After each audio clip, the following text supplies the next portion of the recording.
આજે ગુજરાતની પોલીસ એ ધારે તો 12 કલાકની અંદર આ ગુજરાતમાંથી દારૂ બંધ કરાવી કે પણ ક્યાંક ને ક્યાંક પોલીસના પણ હાથ બંધાયેલા છે, ક્યાંક હપ્તા રાજ ચાલે છે, ક્યાંક ઉપરથી દબાણ ચાલે અને હવે તો પોલીસ સ્ટેશનોની અંદર એનો લક્ષ્યાંક આપવામાં આવે, ટાર્ગેટ આપવામાં આવે.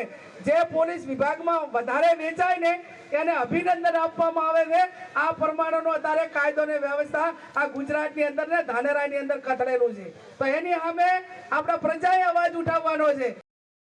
ગુજરાતમાં આમ તો દારૂબંધી માત્ર કાગળ પર જ છે, પણ ગાંધીના ગુજરાતમાં છડે ચોક જાહેરમાં જ્યાં માંગો ત્યાં દારૂની બોટલો મળી જાય છે. ત્યારે દારૂબંધી મુદ્દે બનાસકાંઠાના સાંસદ અને કોંગ્રેસના નેતા ગેનીબેન ઠાકોર પોલીસને ઘેરી હતી.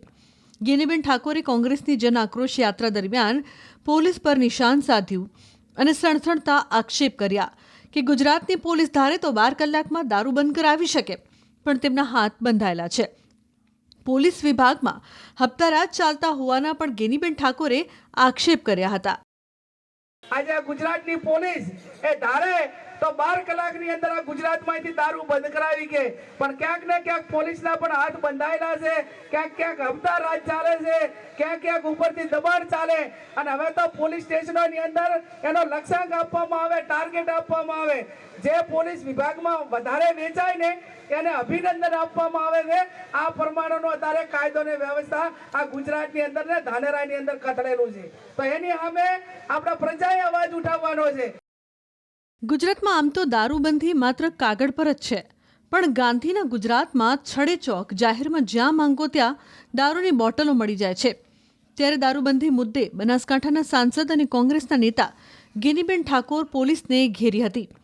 ગેનીબેન ઠાકોરે કોંગ્રેસની જન આક્રોશ યાત્રા દરમિયાન પોલીસ પર નિશાન સાધ્યું અને સણસણતા આક્ષેપ કર્યા કે ગુજરાતની પોલીસ ધારે તો 12 કલાકમાં દારૂ બંધ કરાવી શકે, પણ તેમના હાથ બંધાયેલા છે.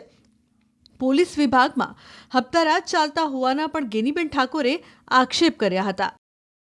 આજે ગુજરાતની પોલીસ એ ધારે તો 12 કલાકની અંદર આ ગુજરાતમાંથી દારૂ બંધ કરાવી કે પણ ક્યાંક ને ક્યાંક પોલીસના પણ હાથ બંધાયેલા છે, ક્યાંક હપ્તા રાજ ચાલે છે, ક્યાંક ઉપરથી દબાણ ચાલે અને હવે તો પોલીસ સ્ટેશનોની અંદર એનો લક્ષ્યાંક આપવામાં આવે, ટાર્ગેટ આપવામાં આવે. જે પોલીસ વિભાગમાં વધારે વેચાય ને એને અભિનંદન આપવામાં આવે છે. આ પ્રમાણેનો અત્યારે કાયદો ને વ્યવસ્થા આ ગુજરાતની અંદર ને ધાનેરાની અંદર કથળેલું છે. તો એની સામે આપણા પ્રજાએ અવાજ ઉઠાવવાનો છે. ગુજરાતમાં આમ તો દારૂબંધી માત્ર કાગળ પર જ છે, પણ ગાંધીના ગુજરાતમાં છડે ચોક જાહેરમાં જ્યાં માંગો ત્યાં દારૂની બોટલો મળી જાય છે. ત્યારે દારૂબંધી મુદ્દે બનાસકાંઠાના સાંસદ અને કોંગ્રેસના નેતા ગેનીબેન ઠાકોર પોલીસને ઘેરી હતી. ગેનીબેન ઠાકોરે કોંગ્રેસની જન આક્રોશ યાત્રા દરમિયાન પોલીસ પર નિશાન સાધ્યું અને સણસણતા આક્ષેપ કર્યા કે ગુજરાતની પોલીસ ધારે તો 12 કલાકમાં દારૂ બંધ કરાવી શકે, પણ તેમના હાથ બંધાયેલા છે. પોલીસ વિભાગમાં હપ્તારાજ ચાલતા હોવાના પણ ગેનીબેન ઠાકોરે આક્ષેપ કર્યા હતા.